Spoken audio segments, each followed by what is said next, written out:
essayer de fuir Dieu et son appel, mais le destin en avait décidé autrement. Salut à tous! Bienvenue dans le film incroyable d'aujourd'hui, un film qui vous tiendra en haleine du début à la fin. Mais avant de plonger dans l'histoire, ne partez pas tout de suite. Prenez une collation pour rester concentré et n'oubliez pas de cliquer sur le bouton s'abonner pour découvrir d'autres films passionnants de notre part. L'histoire commence avec un homme nommé John qui arriva au bureau, l'air visiblement troublé. Son collègue, Emeka, lui demanda comment il allait. Peu après, une collègue donna des informations concernant un client, mais une autre employée nommée Faith entra en compétition pour le même client. Cependant, Faith allait plus tard être remplacée. Du moins, c'est ce qu'on disait après son départ. Quelques heures plus tard, John fut convoqué dans le bureau du patron. Ce dernier leur annonça qu'ils allaient devoir travailler ensemble sur un projet important de l'entreprise.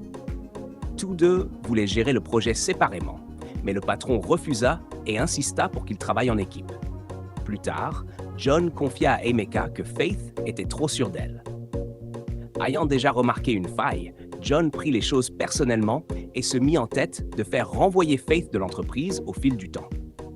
Un jour, John aida Becky, l'amie de sa cousine, à résoudre un problème. Pour le remercier, il l'invita à regarder un film avec lui. Le lendemain au bureau, John et Faith n'arrivaient toujours pas à s'entendre. Faute de mieux, John laissa Faith créer un plan de travail pour tous les deux. Ce soir-là, Faith et son petit ami Pascal tentaient de régler leurs différends. Lorsque Faith lui demanda son argent, il lui répondit qu'elle l'aurait bientôt, tout en l'accusant de l'avoir blessé. Puis, il partit furieux. Le même soir, pendant que John et Becky regardaient un film, Becky essaya de séduire John. Mais comme ce n'était pas la raison de son invitation, il refusa. En colère, elle quitta immédiatement sa maison. Le lendemain au bureau, John et Faith furent convoqués devant toute l'entreprise. Tout le monde comptait sur eux pour livrer le projet. Ils proposèrent chacun une stratégie que le patron approuva. Mais peu après, John et Faith se disputèrent à nouveau, jusqu'à ce que le patron intervienne pour les calmer. Plus tard dans la soirée, chez Faith, les choses ne se passèrent pas mieux. Faith fut désagréable et il n'arrivait pas à travailler en paix. Après avoir travaillé un moment, John voulut partir avec son système afin qu'elle ne s'approprie pas tout le mérite du travail. Elle refusa et il décida de passer la nuit sur place. À minuit, Faith essaya d'accéder discrètement à son ordinateur portable, mais à sa grande surprise, John était encore éveillé. Ils restèrent tous les deux debout jusqu'à l'aube. Le lendemain matin, John raconta à son collègue le projet sur lequel il travaillait avec Faith et son plan secret pour la faire tomber. Il promit aussi d'envoyer un fichier à un ami concernant une transaction que Faith avait effectuée pour un client qui s'était fait escroquer. John pensait que sa véritable vocation était de réussir et non de vivre dans la foi. Le lendemain, chez John, après avoir servi à Faith un repas, elle complimenta sa cuisine, mais alla trop loin en lui demandant pourquoi il avait quitté le ministère pastoral. Elle s'excusa ensuite, avouant qu'elle n'aimait pas les pasteurs en général. Ils échangèrent encore quelques mots au fil du temps. Après avoir travaillé ensemble un moment, ils décidèrent d'aller se coucher. John la verrouilla dans la pièce, mais malheureusement, son ordinateur ne pouvait s'ouvrir sans reconnaissance faciale. John se sentit mal à l'aise. Cette nuit-là, ils se surveillèrent mutuellement, chacun doutant de l'autre. Le lendemain au travail, le patron était ravi des progrès qu'ils avaient réalisés. Il ne se souciait pas de savoir qui avait fait la plus grande part du travail. Il était simplement heureux de voir des résultats. Ce soir-là, pendant que John et Faith travaillaient, le petit ami de Faith, Pascal, passa lui rendre visite. Il fut choqué de voir John là. John commença à taquiner Pascal et Faith sur un ton humoristique, mais Faith le supplia d'arrêter, expliquant qu'il n'était là que pour travailler. Faith supplia ensuite Pascal de comprendre que ce n'était que professionnel et rien de plus. Elle lui fit comprendre que sa carrière était en jeu si elle laissait John gérer le projet seul. Ce soir-là, ni Faith, ni Pascal, ni John ne passèrent la soirée qu'ils espéraient. Lendemain matin, Pascal arriva dans la salle à manger et commença à manger le petit déjeuner de John sans s'en rendre compte. Pendant qu'ils échangeaient des mots, Faith entra furieuse et confronta Pascal, l'accusant d'être radin alors qu'il avait assez d'argent pour la rembourser. Pris de colère, Pascal lui envoya l'argent sur le champ. Mais après avoir reçu la somme, Faith le chassa de chez elle pour l'avoir trompé avec d'autres femmes. John consola Faith et parla gentiment de ce qu'il savait d'elle. Mais Faith l'interrompit, disant qu'en réalité, il ne savait rien d'elle. Puis elle lui demanda ce qui lui était arrivé. Car à l'époque où il était pasteur, il était calme et doux. John la regarda et répondit « C'est à cause de toi que j'ai changé. » Ils finirent par avoir une conversation profonde et inspirante. Contre toute attente, ils rirent et passèrent un bon moment ensemble. Quelque chose qu'aucun d'eux n'avait prévu. Quelques instants plus tard, un livreur arriva avec un colis. Mais à la grande surprise de John, le livreur le reconnut immédiatement et s'exclama avec joie à quel point son pasteur lui avait manqué. Après avoir reçu son paiement, il repartit heureux. John devint mal à l'aise, craignant que l'homme ne revienne avec des membres de l'Église pour une réunion de chorale, ce qui risquerait de le dévoiler. Il supplia Faith de poursuivre le projet chez lui à la place, expliquant qu'il se cachait et essayait de rester discret. Faith accepta. Chez John, il s'ouvrit à elle et lui expliqua comment son Église avait commencé à décliner petit à petit. Il raconta que lorsqu'il avait cherché de l'aide auprès de ses dirigeants spirituels, il avait découvert qu'il s'intéressait davantage aux chiffres et à l'argent qu'à la présence de Dieu. Se sentant perdu, il tenta d'entendre la voix de Dieu, mais n'obtint aucune réponse. À son tour, Faith partagea son histoire. Comment elle avait été une fidèle chrétienne jusqu'à la mort de sa meilleure amie. Lorsqu'elle chercha du soutien, le pasteur lui demanda de l'argent pour rompre une malédiction, et cela lui fit perdre toute confiance envers les pasteurs. John lui conseilla de ne plus s'attarder sur le passé et de se concentrer sur leur travail. Un jour, au bureau, Faith et John furent surpris par leur patron en train de rire et de plaisanter. Étonnamment, il ne s'en formalisa pas, du moment qu'il continuait à donner de bons résultats. Plus tard dans la journée, Emeka rappela à John le dossier qu'il avait préparé pour envoyer au siège afin de faire renvoyer Faith. Mais John lui dit de le supprimer. Il expliqua qu'il avait appris à mieux connaître Faith et parla d'elle en bien. Emeka sourit pendant qu'ils continuaient à discuter. Les jours passèrent et John et Faith commencèrent à vraiment apprécier la compagnie l'un de l'autre. Ils devinrent de bons amis. Un soir, ils eurent suffisamment confiance l'un en l'autre pour échanger leurs ordinateurs portables et relire mutuellement leurs travaux afin de pouvoir poursuivre là où l'autre s'était arrêté. Waouh! Les choses deviennent intéressantes. Voyons où cela va mener. Quelque temps plus tard, pendant qu'il faisait des courses, John se cacha pour éviter d'être vu par l'un de ses anciens fidèles. Mais au moment de payer ses articles, il découvrit que ce même fidèle avait déjà réglé la note pour lui. John était frustré, mais il ne pouvait rien y faire. C'était ainsi. Un autre jour, pendant qu'il travaillait, Faith alla ouvrir la porte et découvrit la tante de John qui se tenait là, sans avoir appelé ni envoyé de message avant de venir. John et Faith l'accueillirent, bien que la tante lança à Faith un regard méfiant.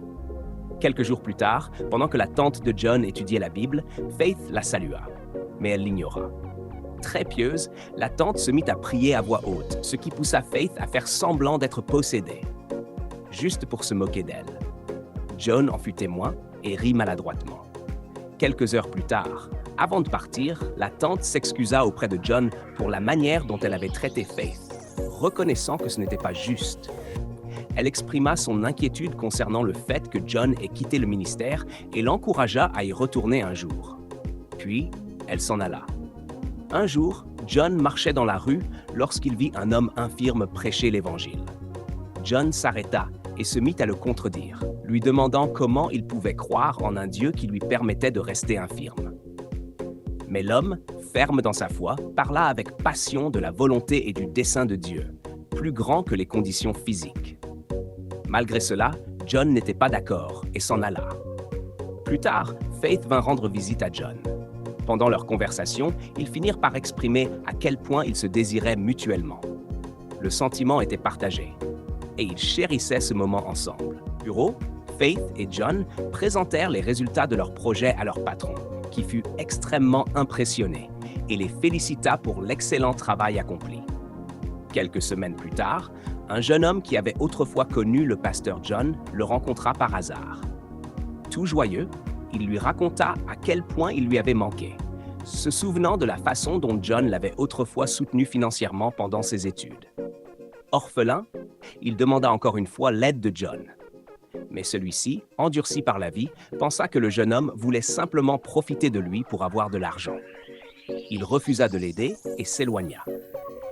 Quelques jours plus tard, au travail, Faith et John assistèrent à une réunion avec leur patron. Pendant la réunion, Faith fut soudainement suspendue pour avoir dissimulé un problème sans informer l'entreprise. Elle quitta le bureau, le cœur brisé. Soupçonnant quelque chose, John demanda à son collègue Emeka s'il avait envoyé les fichiers supprimés dont il avait parlé. À la grande surprise de John, Emeka avoua qu'il avait accidentellement envoyé le fichier, même que John lui avait demandé d'effacer. Il s'excusa profondément, mais le mal était déjà fait. Un autre jour, alors que John cherchait sa clé USB chez lui, il paniqua et faillit appeler la police pour accuser Faith, jusqu'à ce qu'il la retrouve par terre, tombée de sa poche. Il resta sans voix. Se sentant coupable, John alla voir Faith pour la réconforter. Pendant leur conversation, Faith expliqua qu'elle avait utilisé son propre argent personnel pour couvrir un client, avant que ce même client ne se retourne contre elle. John se sentit horriblement mal et finit par avouer qu'il était responsable de sa suspension. Il lui raconta que, même s'il avait demandé à Emeka de supprimer le fichier lorsqu'il avait découvert qu'elle était une bonne personne, Emeka l'avait envoyé par erreur. Faith fut profondément blessée et se sentit trahie. En larmes, elle lui demanda de quitter sa maison. Cette nuit-là, John ne put pas manger. Le poids de la culpabilité l'écrasait. Quelques jours plus tard, alors que John se promenait, une femme qu'il avait autrefois encouragée spirituellement accourut vers lui. Elle partagea joyeusement son témoignage, lui racontant à quel point ses paroles lui avaient redonné espoir, alors qu'elle était sur le point d'abandonner. Elle dit avoir nommé son fils John en son honneur et qu'elle continuait à prier pour lui. Ces paroles le touchèrent profondément. Un autre jour, John rencontra à nouveau le jeune homme qu'il avait refusé d'aider plus tôt. Cette fois, il s'excusa sincèrement pour son manque de compassion. Le jeune homme lui pardonna, lui disant que son patron avait déjà payé ses frais de scolarité. Il remercia John pour sa bonté passée et promit de continuer à prier pour lui. À partir de ce jour, John n'eut plus d'autre choix que de reprendre la Bible qu'il fuyait depuis si longtemps. De retour au bureau, Emeka vint aussi demander pardon à John, et celui-ci lui pardonna. Mais il assuma également l'entière responsabilité de tout ce qui s'était passé. Lorsque son patron l'appela plus tard pour lui annoncer une promotion, John la refusa et décida de démissionner, reconnaissant qu'il était la cause de ce qui était arrivé à Faith. Plus tard dans la journée, John alla revoir Faith. Il s'excusa sincèrement et lui annonça qu'il avait démissionné de son poste. Il lui expliqua aussi que la direction avait accepté de la réintégrer dans l'entreprise, conformément à sa condition de départ. D'abord, Faith refusa de lui pardonner, puis accepta, à une seule condition, que John prie avec elle. Elle lui confia avoir récemment regardé une vidéo en ligne qui lui avait rappelé que Dieu ne nous abandonne jamais, même lorsque nous éteignons l'émotion de l'abandon. Ces paroles touchèrent profondément le cœur de John. Il accepta finalement sa véritable vocation de pasteur et pria avec elle. À partir de ce jour, John et Faith commencèrent une nouvelle vie ensemble, bâtissant une famille fondée sur l'amour, la foi et la parole de Dieu. Ils lisaient la Bible chaque jour et restaient fermes dans leur foi en Dieu. Bientôt, les membres de l'Église commencèrent à revenir, venant pour les prières, les bénédictions et la communion avec le pasteur John, dont la vie avait enfin bouclé la boucle. Cette histoire nous enseigne que, peu importe à quelle distance une personne fuit son appel ou Dieu, la vie finit toujours par la ramener à son véritable but. Les erreurs, les trahisons et la culpabilité peuvent nous briser pendant un temps, mais la grâce peut reconstruire ce qui a été perdu. Le pardon guérit, et la véritable paix se trouve seulement lorsque nous cessons de fuir et que nous retournons là où nous appartenons vraiment, dans la volonté de Dieu. Merci d'avoir regardé. N'oubliez pas de liker, partager et commenter vos impressions dans la section des commentaires. Et Et surtout, abonnez-vous pour découvrir d'autres films fascinants. À très bientôt, au revoir.